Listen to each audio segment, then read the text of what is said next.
Chandigarh mayor चुनाव में सारे नियम, कायदे कानून और लोकतंत्र की धज्जियां उड़ाते हुए कैसे बीजेपी ने वोटों की चोरी करते हुए हेरा फेरी से मेयर का चुनाव जीता, वो आपको इस वीडियो में दिखाते हैं।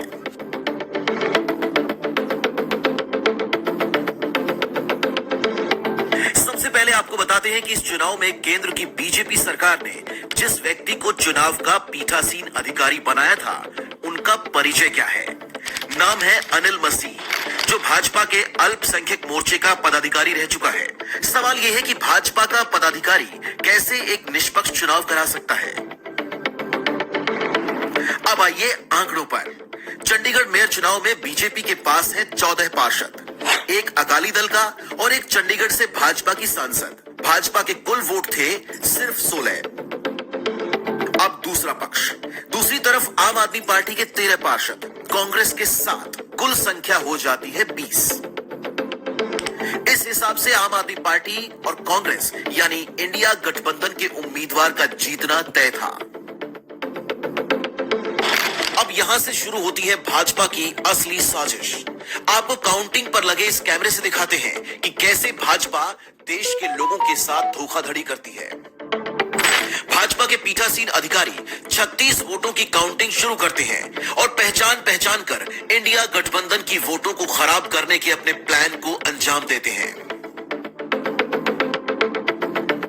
जिन वोट पर कुछ नहीं करना था, उन्हें जल्दी जल्दी साइन करके आगे बढ़ा रहे हैं। अब आई आम आदमी पार्टी के पार्षद की वोट। बेईमानी करनी थी तो थोड़ा सा रुके, ऊपर देखा कि कोई देख तो नहीं रहा है और फिर चुपके से पेन से डॉट मार के वोट को खराब कर दिया। फिर बीजेपी की वोट आई तो आराम से आगे बढ़ा दी।